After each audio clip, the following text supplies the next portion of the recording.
इतना अधिक सुंदर कौन है? जैसे ही पहला श्लोक दूसरा श्लोक भी पिला दिया। सुंदरता ही नहीं है, करुणा उनके अंदर कितनी है देखिए तो।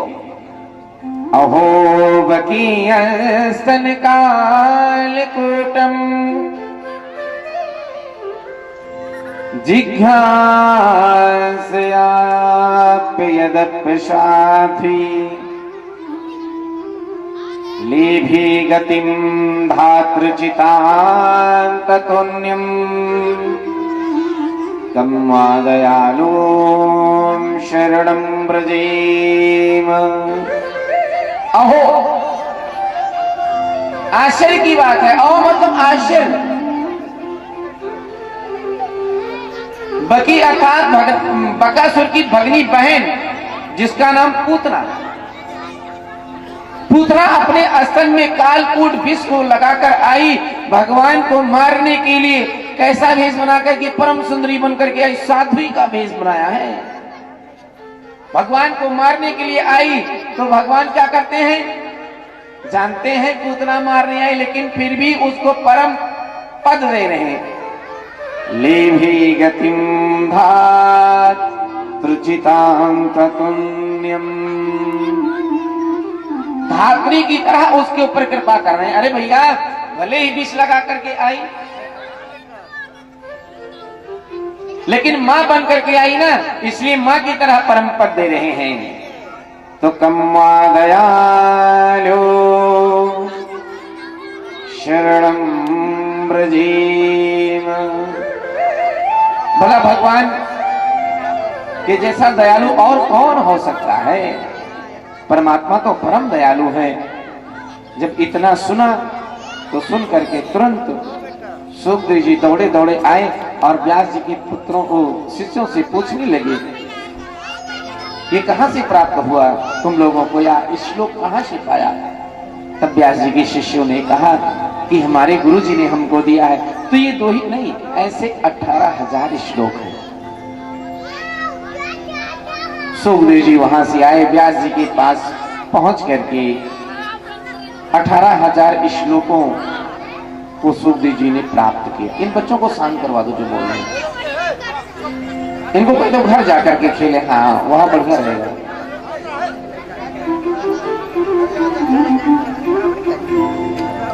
बोली बाकी बिहारी लाल की। सुखदेव जी आए, व्यास जी से वो ग्रंथ पाया। सूजी महाराज सोनू जी से कहते हैं, सुखदेव भगवान उस भागवत का अध्ययन करके, ज्ञान प्राप्त करके स्वेच्छा से पृथ्वी पर विचरण कर रहे हैं।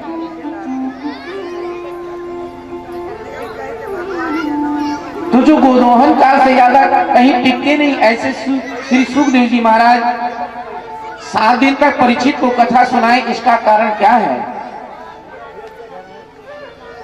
परीक्षित को ही श्रोता समझा, इसका कारण क्या है तो बताने लगे। कथा प्रारंभ होती महाभारत की। महाभारत का युद्ध समाप्त हो गया। भगवान द्वारकाधीश की कृपा से पांडवों ने विजय प्राप्त किया। युधिष्ठिर, अर्जुन, भीम, नकुल, सहदेव कौरवों को मार करके विजय प्राप्त करके अपने शिविर में आए। तो भगवान द्वारकाधीश उस समय पांचों पांडवों को अपने रथ पर बैठाकर विहार करने निकल पड़े, सैर करने निकल पड़े। भगवान ने कहा आज विजय की रात्रि है, शिविर में क्या करना, आज चलो थोड़ा टहल के आते हैं, बहुत दिनों बाद ऐसा समय प्राप्त हुआ है। भगवान सैर करने चले गए।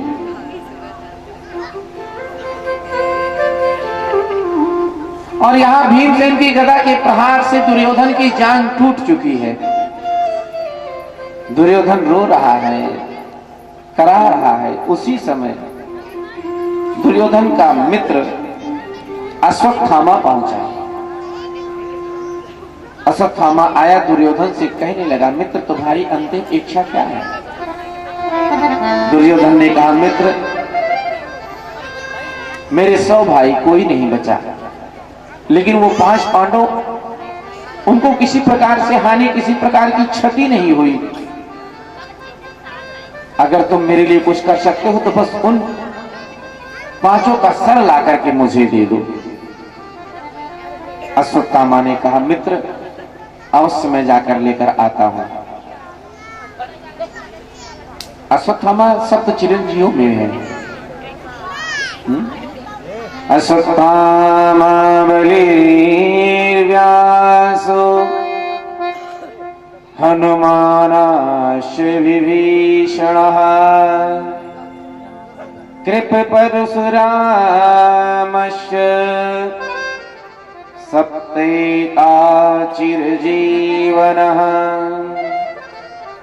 अश्वत्थामा भी चिरंजीव है, हनुमान भी चिरंजीव है, ये सब सप्त चिरंजीवों में आते हैं।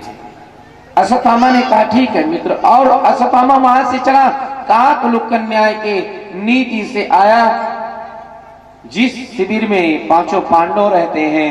आज द्रौपदी के 5 पुत्र आए और उसी शिविर में, उसी सैन्य स्थल पर लेट गए। अश्वत्थामा ने सोचा कि ये 5 पांडव हैं और चुपके से रात्रि में आकर 5 द्रौपदी के पुत्रों का सर काट ले गया। लेकर के गया दुर्योधन के सामने फेंक दिया, देख 5 का सर लेकर आया हूं। दुर्योधन जैसे देखा रोने लगा, मित्र तुमने बहुत बड़ा अपराध किया।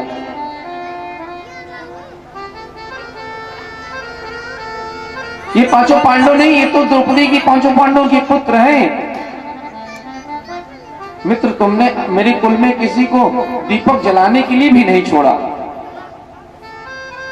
इधर भगवान द्वारिकाधीश 5 पांडवों को लेकर के आ रहे हैं शिविर की तरफ।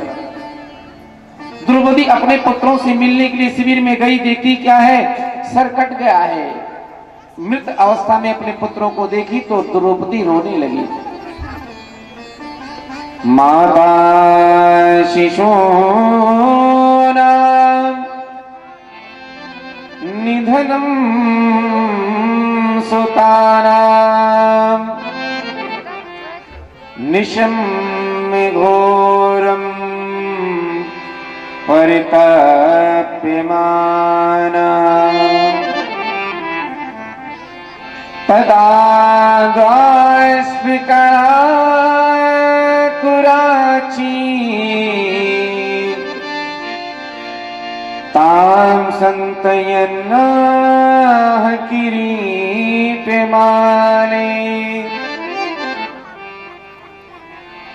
द्रौपदी रोने लगी अपने पुत्रों को देख करके। इधर अर्जुन आए, रथ से नीचे उतरे, शिविर में गए, जाकर के देखते क्या है, द्रौपदी रो रही है। अर्जुन के पुत्रों का सर कट चुका है। अर्जुन ने तुरंत गांडूक उठाई अपनी धनुष को और प्रण ले लिया, द्रौपदी जिस किसी ने भी हमारे पुत्रों का वध किया है, मैं तुझे वचन देता हूं तेरे सामने ही लाकर मैं उसका वध करूंगा। इतना कह करके अर्जुन तुरंत भगवान श्री कृष्ण की तरफ देखे। प्रभु कृष्ण कृष्ण महाबाहो भक्तनाम भयंकर। प्रभु आप कृपा करिए, चलिए जिस किसी ने यह अपराध किया है उसको पकड़ कर लाएं। भगवान ने तुरंत रथ पर बैठाया और चल पड़े। प्रभु को तो सब पता है। अश्वत्थामा को पकड़ने के लिए गए। अश्वत्थामा ने देखा दूर से ही द्वारकाधीश रथ लेकर आ रहे हैं, अर्जुन बैठा है। अश्वत्थामा ने तुरंत ब्रह्मास्त्र चला दिया। अर्जुन घबराए। भगवान ने कहा, अर्जुन अरे तुम्हें ब्रह्मास्त्र चलाना भी आता है और ब्रह्मास्त्र वापिस करना भी आता है, तुम क्यों घबराते हो? दोनों का ब्रह्मास्त्र भगवान ने शांत किया। अश्वत्थामा को बंदी बनाया, बंदी बनाकर बांधकर लेकर के द्रौपदी के सामने आए। द्रौपदी से कहने लगे, बताओ देवी क्या करोगी? द्रौपदी ने कहा, छोड़ दीजिए, जैसे ही देखिए अश्वत्थामा ने अपराध किया है, द्रौपदी रोने लगी और कहने लगी छोड़ दो। सरहस्य धनुर्वेदा सविसर्गोप संयमा अस्त्रगामस्य भवता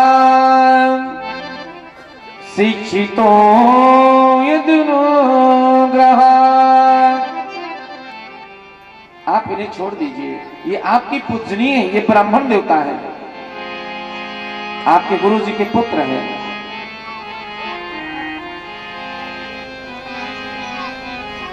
मारोदिदस्य जननी गौतमी पतिदेवता। पहले तो ब्राह्मण देवता है, दूसरे आपकी गुरुपुत्र हैं। ब्राह्मण का वध नहीं करना चाहिए।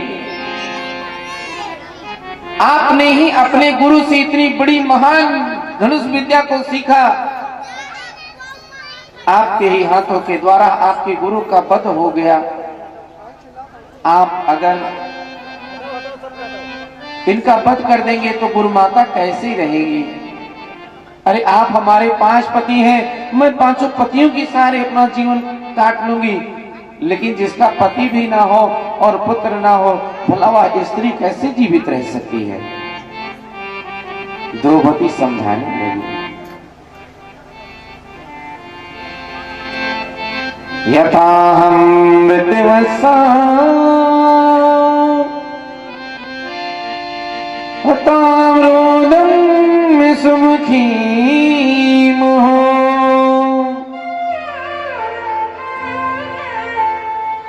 अर्जुन जी विस्मय में पड़ गए, क्या करें, मैंने तो प्रण ले लिया है, अगर नहीं मानता हूं तो मेरा प्रण टूट जाएगा, और मारता हूं तो द्रौपदी मना कर रही है, वैसी स्थिति में करूं क्या? भगवान द्वारिकाधीश की तरफ अर्जुन देखे तो द्वारिकाधीश भगवान श्री कृष्ण कहने लगे कि बंधो न हंतव्य ब्रह्म बंधो न हंतव्य आतताई बधारणा मयो भयं प्रातम परिपह्यानुशासनम्। ब्राह्मण का वध नहीं करना चाहिए, चाहे कितना भी पति क्यों ना हो, नहीं तो ब्रह्म हत्या का पाप लग जाता है। राम जी ने रावण का वध किया, लेकिन राम जी को ब्रह्म हत्या का पाप लग गया।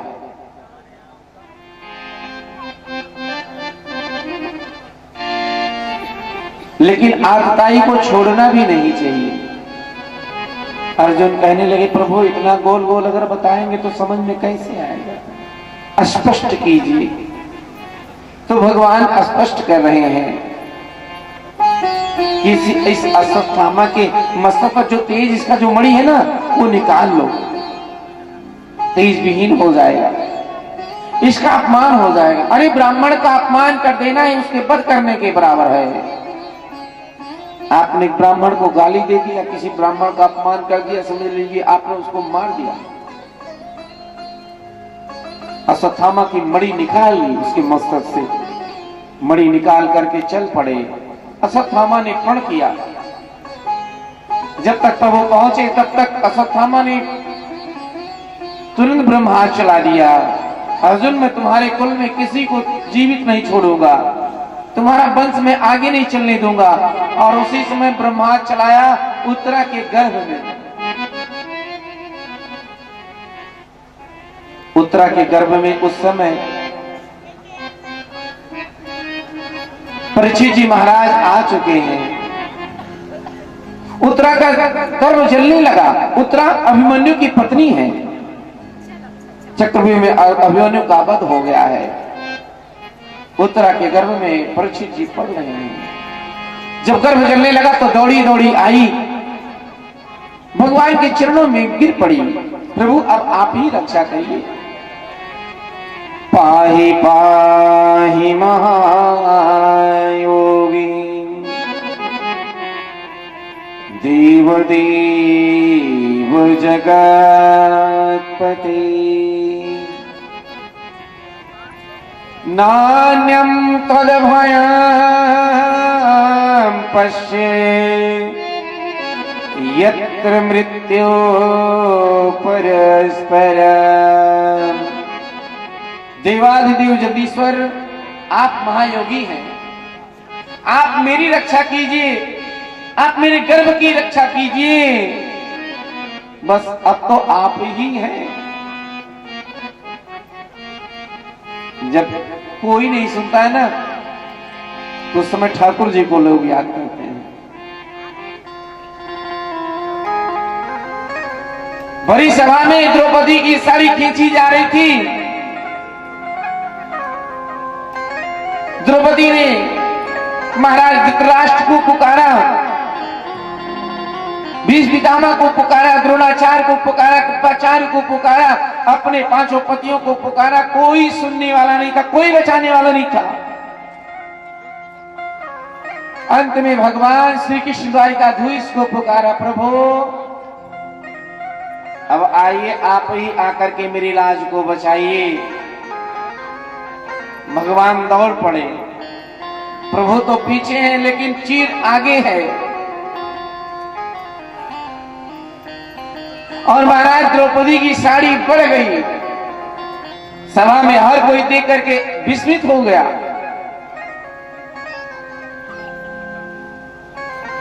साड़ी भी चिनारी है कि नारी ही की सारी है, सारी ही किनारी है कि नारी ही की सारी है।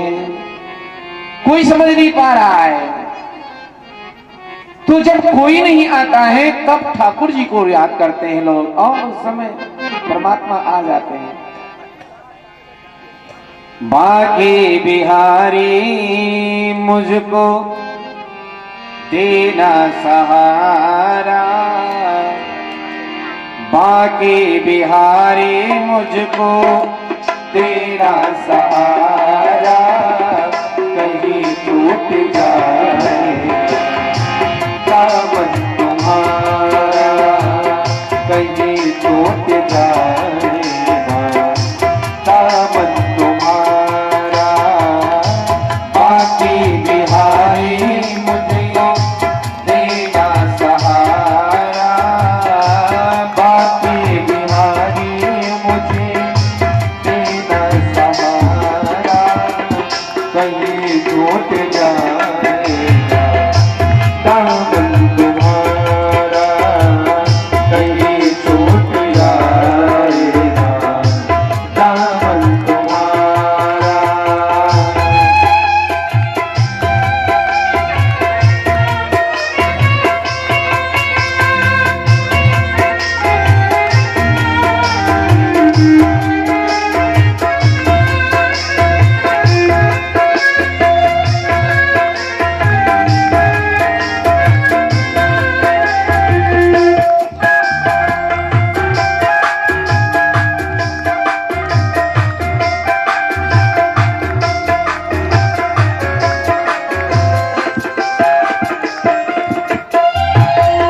तेरे सिवा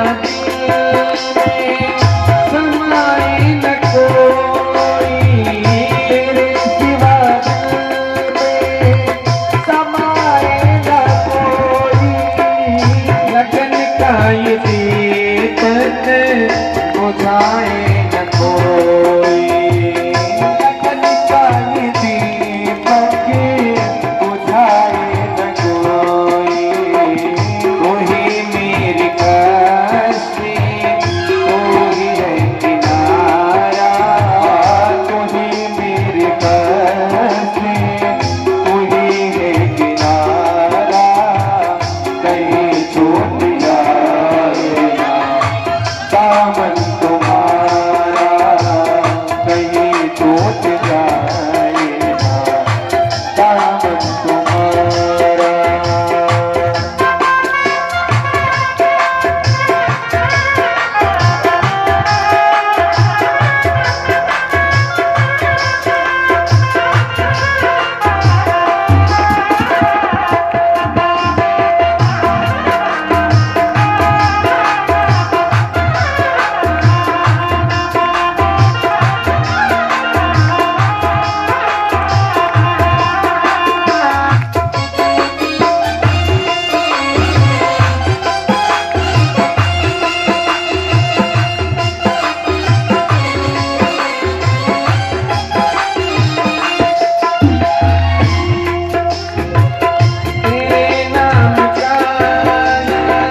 बोलो गोविंद भगवान की जय हो। दौड़ी दौड़ी आई उत्तरा और प्रभु से जब प्रार्थना करने लगी तो उस समय भगवान सुदर्शनेन शस्त्रेण श्वानां रक्षां व्यथा निभून्।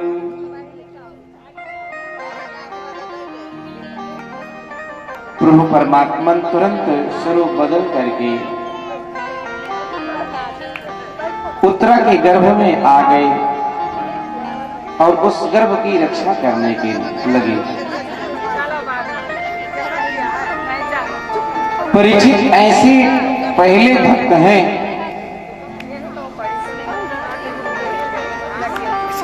जिन्होंने भगवान का दर्शन अपने मां के गर्भ में ही कर लिया था, और जितने भक्त हुए ना वो सब बाहर आने के बाद दर्शन किए, लेकिन परीक्षित जी अपने मां के गर्भ में ही भगवान का दर्शन प्राप्त कर लिए। प्रभु परमात्मा उत्तरा के गर्भ की रक्षा की। कुछ समय बीता, भगवान अब द्वारिकापुरी जाना चाहते हैं। पांडवों से कहा भगवान ने कि काफी समय हो गया, द्वारिकापुरवासी मेरी प्रतीक्षा कर रहे हैं, अब हमें चलना चाहिए। प्रभु तैयार हो रहे हैं जाने के लिए। कुंती मैया आ गई। कुंती वहां पहुंची, जब भगवान के पास हाथ जोड़ करके प्रार्थना करने लगी, प्रभु एक विनती है मेरी। भगवान ने कहा क्या बुआ जी? कुंती ने कहा बस आप हमको छोड़ करके चले जा रहे हैं, अभी तक आप मेरे पास रहे, मैं जब आपके पास आई आपसे प्रार्थना करनी चाहिए, तब आप मुझे बुआ जी कहकर पुकार देते, बस मैं भूल जाती। बस तुम्हारी बातों को सुनकर मुझे वही मेरा भतीजा याद आ जाता और मैं अपनी बात ना कह पाती। मुझे पता है कि आप हो कौन, आप साक्षात पारब्रह्म परमेश्वर हैं। कृष्णाय वासुदेवाय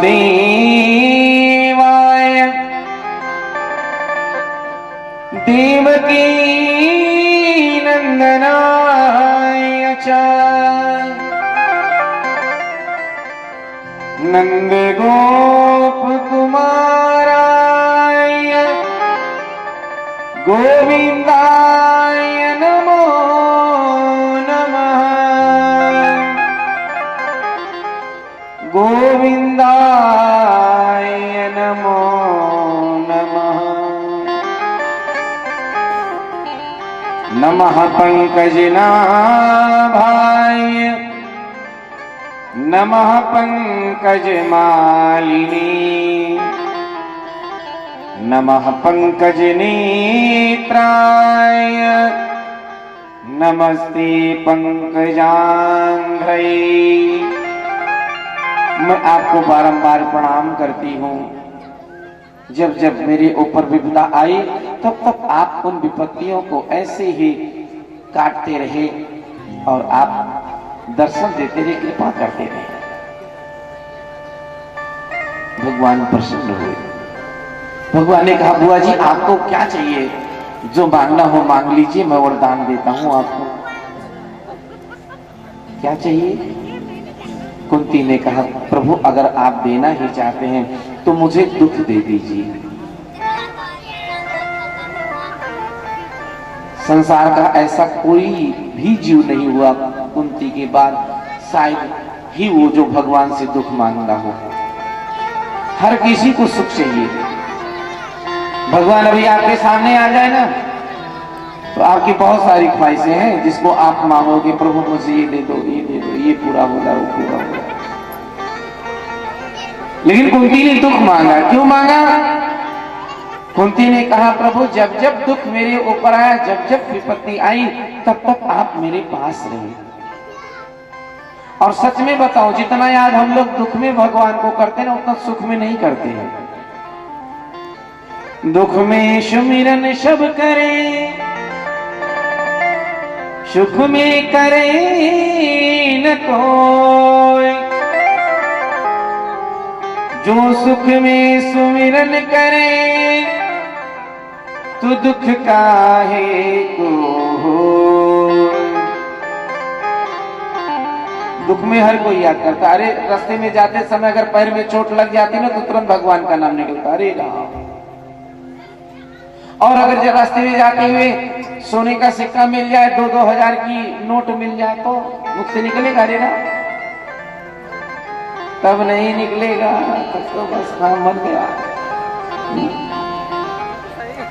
माताएं बड़ी चालाक होती इस मामले में।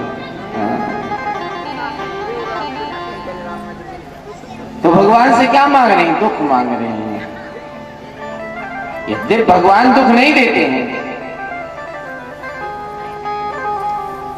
अच्छा विचार करिए आप कि आप लोग सुखी हैं या भगवान सुखी थे? सुखी कौन है? भगवान से ज्यादा सुखी तो आप लोग हैं। राम बन करके आए प्रभु, तो 14 वर्ष के लिए वनवास हो गया, बन बन विचरण की और बन बन रोई, रात छूट गया, सीता जी चुरा ली। प्रभु ने कितने कष्ट सहे। आप सहते हैं? नहीं सहते। कृष्ण जी आए, कृष्ण जी की भी वही स्थिति। चौथे दिन से आप लोग कथा सुनेंगे। गोकुल छोड़ करके वृंदावन, वृंदावन छोड़ करके मथुरा, मथुरा छोड़ करके द्वारिकापुरी में जाकर के ठहरे। तो सबसे ज्यादा सुखी तो आप लोग हैं। भगवान चलने को तैयार हुए। प्रभु ने सोचा कि चल रहा हूं तो चलते समय इन पांडवों को कुछ ज्ञान, कुछ उपदेश भी दे देना चाहिए। लेकिन अगर मैं उपदेश दूंगा तो मेरी बातों का कोई प्रभाव नहीं पड़ेगा। ज्यादा प्रेम में मर्यादा नष्ट हो जाती है। अगर आप बार बार किसी से मिलने लगी तो वो सम्मान खत्म हो जाता है, कम हो जाता है।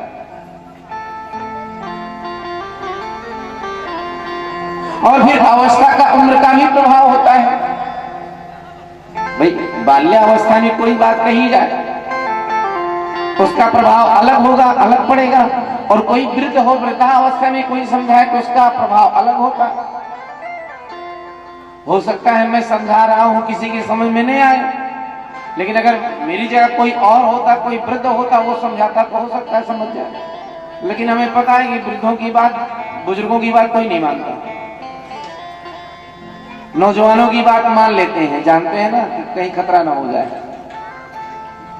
लेकिन यहां ऐसा नहीं है। प्रभु सोचने लगे कि अगर मैं समझाता हूं तो इनकी समझ में नहीं आएगा, क्योंकि मैं इनके मामा का पुत्र हूं, इनका भाई, और दूसरे में सारथी। रथ हाथ करके इतने बड़े युद्ध को आज समाप्त कर दिया जाए तो किसके ध्यान दिलवाया जाए? सोचे कोई वृद्ध होना चाहिए, कोई दाढ़ी वाला हो। याद आई भीष्म पितामह बाणों की सैया पर अभी प्रतीक्षारत है। भीष्म पितामह को इच्छा मृत्यु का वरदान प्राप्त है। भीष्म पितामह के पास मिलने के लिए आए, सबको लेकर के आए। 500 पांडव, द्रौपदी, कुंती सब आए। सबने प्रणाम किया।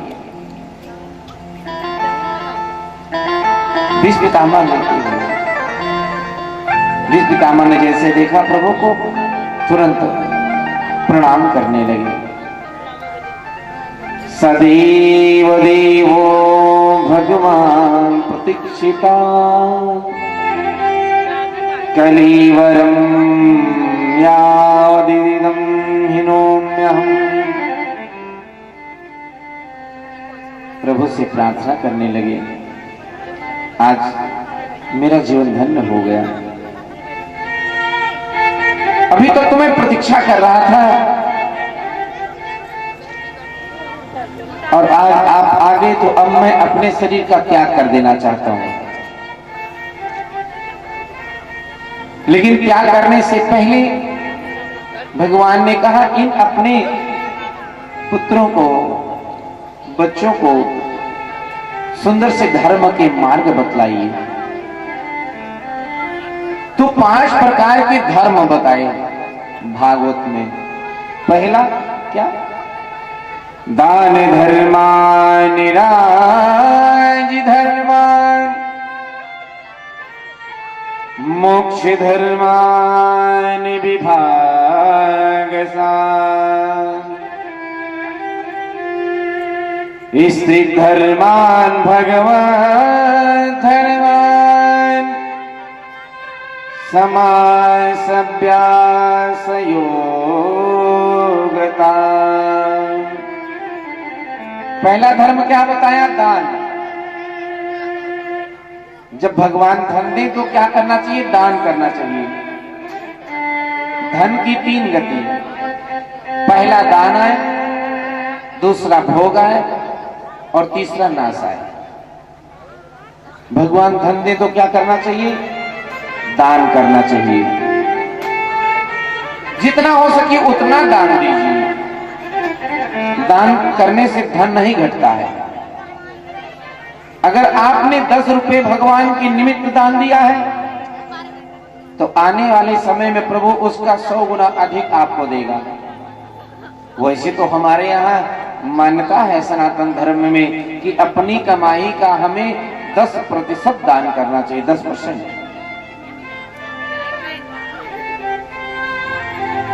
वो भी ईमानदारी का। अगर आपने 100 रुपया कमाया तो 10 रुपया। तो गुरुजी बेईमानी का अगर कमाए हो तो आजकल बिना नंबर 2 के पेट नहीं भरता। नौकरी अगर कहीं हम जाते हैं तो पूछ लेते हैं, भैया ऊपर की इनकम कितना है। हम वही विभाग ज्वाइन करना चाहते हैं जिसमें ऊपर की आमदनी ज्यादा हो और जो पेमेंट सरकार के द्वारा वेतन मिले वो सेफ बचा रहे, क्योंकि दवाई में भी खर्च करना है। यही हो रहा है। तो बेईमानी अगर पा गए हो तो 50% खर्च तो कोई नहीं कर रहा है। ईमानदारी का ही अगर 10% खर्च कर दिया जाए तो आज धर्म कहां से कहां पहुंच जाए। तो दान करना चाहिए। नहीं करेंगे तो ध्यान देना, धन कैसे होता है। कुआं आप लोगों ने देखा है ना? कितने लोग कुआं देखे हैं? कितने लोग कुआं देखे हैं? अच्छा देखे हैं। यहाँ गांव में है कुआं। कुएं से जब तक हम पानी निकालते हैं तब तक कुएं का पानी साफ रहता है। जिस दिन हम कुएं का पानी निकालना बंद कर देते हैं उस दिन वो कुएं का पानी गंदा हो जाता है, बदबू आने लगती है। धीरे धीरे वो पानी सूख जाता है और एक दिन ऐसा आता है कि वो पानी सूखने के बाद में धीरे धीरे कुआं भी फट जाता है।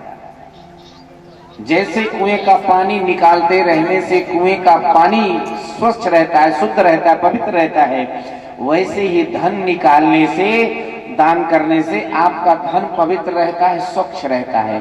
तो जो खाता है ना, उस धन का जो प्रयोग करता है उसकी बुद्धि सुंदर रहती है। नहीं तो बुद्धियां डिसबैलेंस हो जाती है। सबसे बड़ा दोष अन्न में है, ध्यान दीजिएगा।